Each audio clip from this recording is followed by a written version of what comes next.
cycle of the werewolf.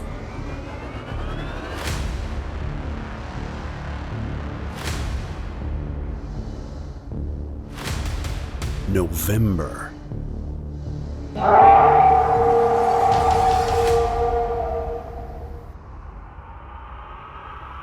The year is almost over in Tarker's Mills. It is cold and dark. There is something strange happening on Main Street this evening. The Reverend Lester Lowe watches from the front door of the Baptist church. He has come outside to get the mail from the church mailbox. He received some pamphlets and one single letter. In front of him on Main Street, there is a long line of trucks, like a metal snake, moving out of town. These are not people who are leaving the cold winter of Tarker's Mills and going to Florida for the warm weather. You do not wear hunting clothing and carry guns if you are moving to Florida. This is the fourth day in a row that this procession of cars has happened. The leaders of this group are Elmer Zinnemann and his brother Pete. They leave each night with a large group of men and their dogs, and also many six-packs of beer. The full moon is coming soon. The men are dressed in hunting clothing, but bird and deer hunting season is over. Now it is werewolf hunting season. As he watches the trucks leave town, Reverend Lowe knows that most of these men are not serious. They are joining the group just to be able to go out into the forest, drink beers, pee on the ground, tell dirty jokes, and shoot at squirrels and other small animals. Somebody will accidentally shoot somebody. These men are the real animals, he thinks, as he touches the eye patch he has worn since July. It's true that some of the men are not serious, but others, like Elmer and Pete Zinnemann, are dead serious. Reverend Lowe heard Elmer say at the barber shop recently that if the beast goes hunting this month, their dogs will find it. And if it doesn't go hunting, then maybe they will have saved someone's life. But the Reverend Lowe does not feel uncomfortable because of the men who are looking for the beast. He feels worried and uncomfortable because of the letters he has received. Yes, the letters. The longest one he received was only 2 sentences long. It looked like it was written by a child. The handwriting was large and sometimes misspelled. He looks down at the letter he received in today's mail. It has the same childish handwriting, with the same address as the other letters. The Reverend Lowe, Baptist Parsonage, Tarker's Mills, Maine, 04491. Now the Reverend is feeling a new and strange sensation. A sensation of feeling trapped. The way a fox feels trapped when the hunting dogs find it. The sensation he feels is like when the fox turns, shows its teeth, and prepares to fight the dogs that will certainly kill it. The sensation is kill or be killed. He goes back inside and sits down. He carefully opens the letter. Like the other letters, there is no salutation. Like the others, it is not signed. There is only one sentence written in the middle of the page. Why don't you kill yourself? The Reverend Lowe's hand begins to shake. With the other hand, he crumples the piece of paper into a ball and puts it in the ashtray on the center table. He takes some matches and he sets the letter on fire like he has set the other letters on fire. He watches it burn. Lowe now understands what he is. This knowledge has come in two distinct stages. The first stage was after his nightmare in May. It was the dream he had where everyone in his church became a werewolf. And then the next day, the terrible discovery of Clyde Corliss's mutilated body in the church. Since then, he has begun to sense that something is, well, wrong with him. He does not know any other way to explain it. Something wrong. But he also knows that on some mornings, usually when the moon is full, he wakes up feeling amazingly good, amazingly well, amazingly strong. This sensation slowly goes away as the moon changes, and then becomes stronger as the new full moon returns. Since the dream and the death of Corliss in his church, he has also been forced to consider other things. He used to be able to ignore them, but not anymore. Dirty clothes that are ripped and torn, cuts and scratches and bruises on his body that he cannot explain. And since they do not hurt him, like normal scratches and bruises hurt, he could easily not think about them. He has even been able to ignore blood he has sometimes found on his hands and lips. Then, on July 5th, the second stage. That morning he woke up with only one eye. Just like with the cuts and scratches, he did not feel any pain in his missing eye. There was only an empty hole where his left eye had been. At that point, the Reverend Lowe could not deny it. He is the werewolf. He is the beast. For the last 3 days, he has been feeling familiar sensations. He has felt great anxiety.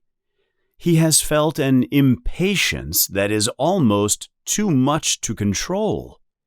There is a sense of tension in his whole body. It is coming again. The change is almost here again. Tonight the moon will rise, and it will be full.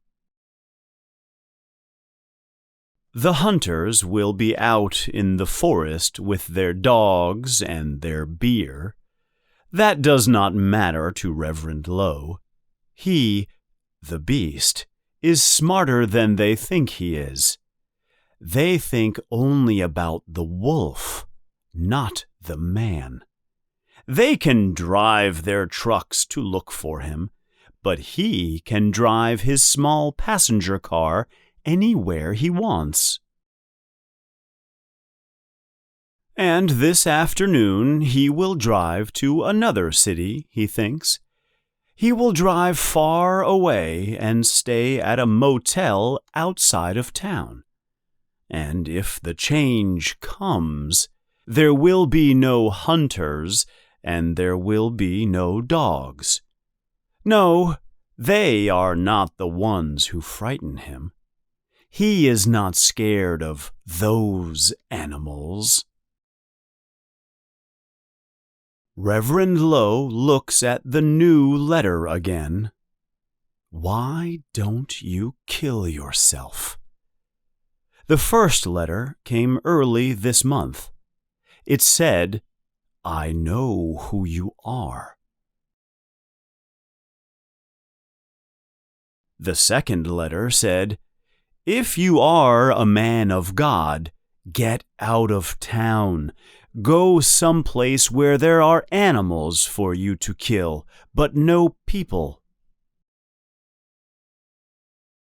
The third letter had only 2 words. End it. And now this letter. Why don't you kill yourself? Because I don't want to kill myself. The Reverend Lowe thinks to himself in a childish way. This thing that I have, whatever it is, I did not ask for it. I wasn't bitten by a wolf or cursed by a gypsy. It just happened. I was at the little cemetery on Sunshine Hill, and I picked some flowers for the church reception room.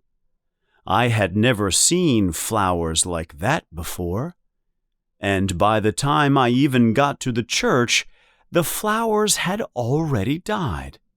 They turned black, every one of them.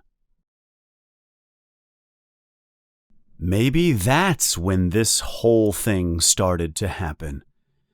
There is no reason to think that was the cause, but I think the flowers and the cemetery had something to do with it. And I won't kill myself. They are the animals, not me. Who is writing the letters? He doesn't know.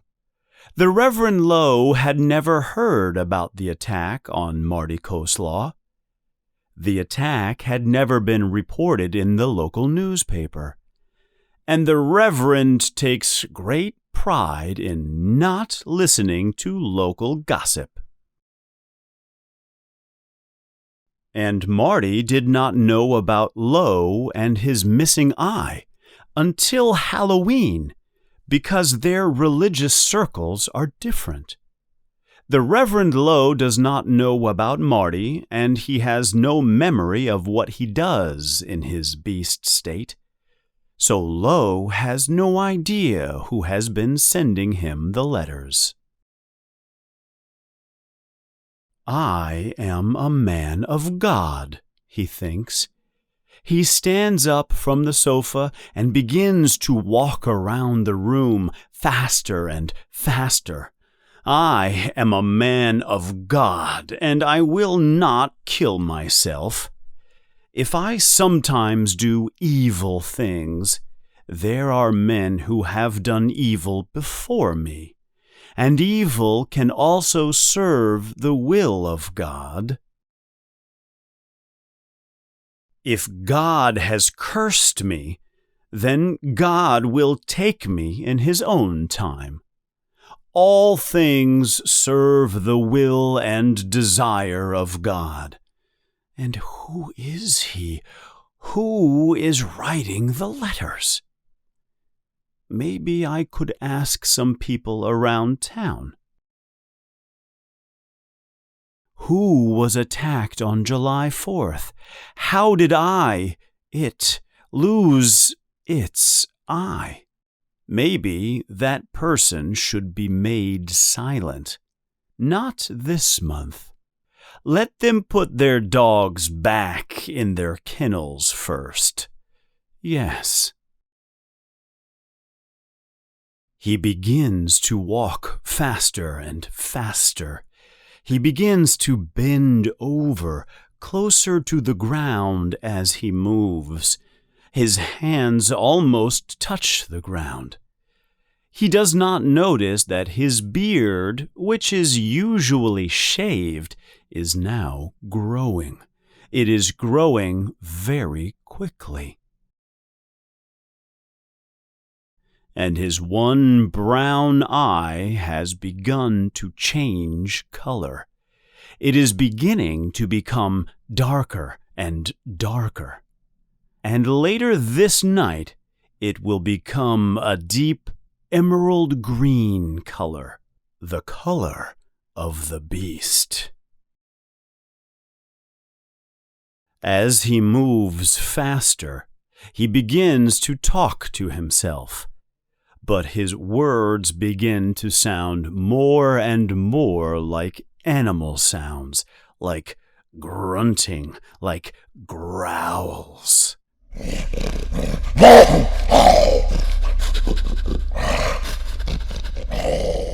Finally, as the November afternoon goes from light gray to the color of coal, the Reverend Lowe runs quickly into his kitchen and grabs the keys to his little passenger car.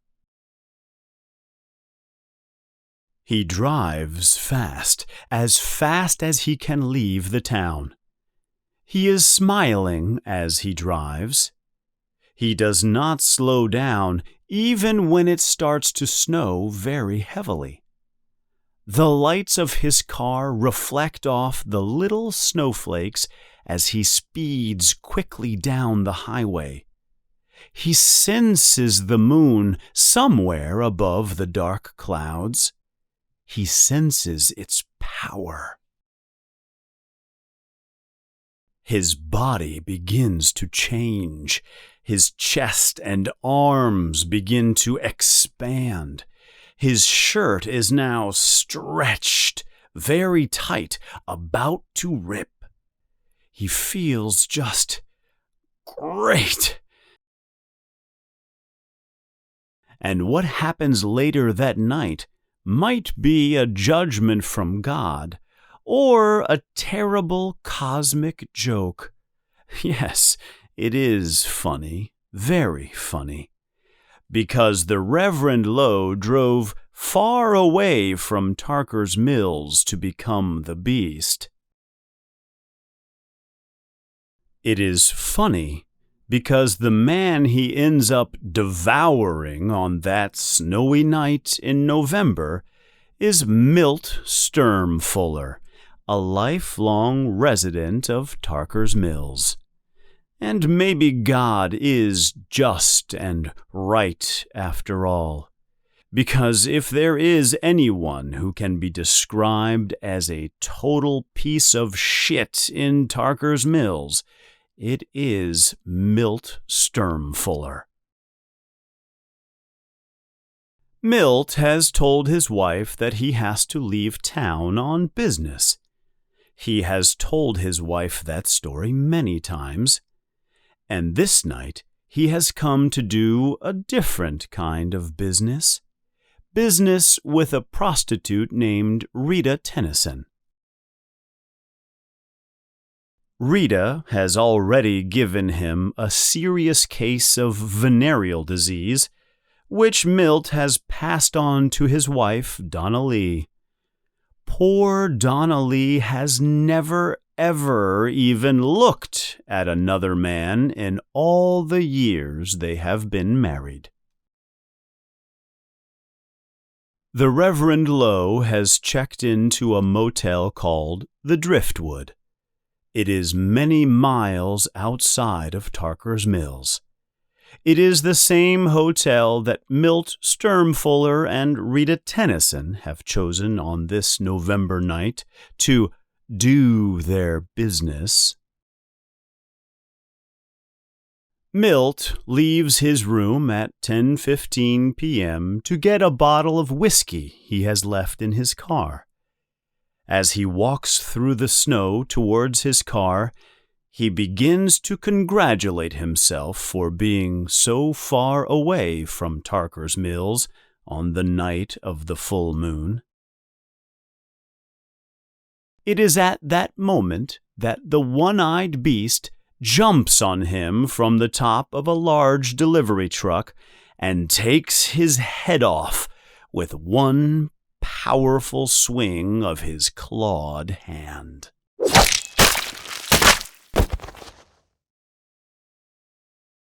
The last sound Milt Sturmfuller hears in his life is the werewolf's snarl of victory. Milt's head rolls under the delivery truck. His eyes are open wide. His neck sprays dark blood, and the bottle of whiskey falls from his dead fingers. The beast pushes its face into what is left of Milt's bloody neck and begins to feed. The next day, back in the Baptist church in Tarker's Mills, the Reverend Lowe is feeling just great. Lowe will read the story of the murder in the newspaper and think piously, Milt was not a good man. All things serve the Lord. And the next thing he will think is, who is the kid sending me the letters? Who was attacked in July? It's time to find out. It's time to listen to some gossip. The Reverend Lester Lowe readjusts his eye patch and begins to think, all things serve the Lord. If it is the Lord's will, I'll find him and silence him forever.